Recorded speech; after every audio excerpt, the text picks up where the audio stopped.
ಕರ್ನಾಟಕದ ಒಂದೊಂದು ಜಿಲ್ಲೆಗಳು ಒಂದೊಂದು ವಿಶೇಷ ಹೆಸರಿನಿಂದ ಕೂಡಿರುತ್ತೆ. ಬೀದರ್ ಕರ್ನಾಟಕದ ಕಿರೀಟ, ಕಲಬುರಗಿ ತೊಗರಿಯ ಕಣಜ, ವಿಜಯಪುರ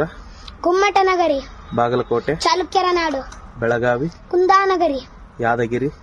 ಗಿರಿಗಳ ನಾಡು, ರಾಯಚೂರು ಬಿಸಿಲು ನಾಡು, ಕೊಪ್ಪಳ ಭತ್ತದ ಕಣಜ, ಬಳ್ಳಾರಿ ಗಣಿನಾಡು, ಗದಗ್ ಮುದ್ರಣ ನಗರಿ, ಹಾವೇರಿ ಏಲಕ್ಕಿ ನಾಡು, ದಾವಣಗೆರೆ ಬೆಣ್ಣೆ ನಗರಿ, ಚಿತ್ರದುರ್ಗ ಕೋಟೆ ನಾಡು, ಚಿಕ್ಕಮಗಳೂರು ಕಾಫಿ ನಾಡು, ತುಮಕೂರು ಕಲ್ಪತರ ನಾಡು, ಕೋಲಾರ ಚಿನ್ನದ ನಾಡು, ಬೆಂಗಳೂರು ಉದ್ಯಾನ ನಗರಿ, ಮೈಸೂರು ಸಾಂಸ್ಕೃತಿಕ ನಗರ, ರಾಮನಗರ ರೇಷ್ಮೆ ನಾಡು, ಮಂಡ್ಯ ಸಕ್ಕರೆ ನಾಡು, ಶಿವಮೊಗ್ಗ ಮಲೆನಾಡಿನ ಹೆಬ್ಬಾಗಿಲು, ಮಡಿಕೇರಿ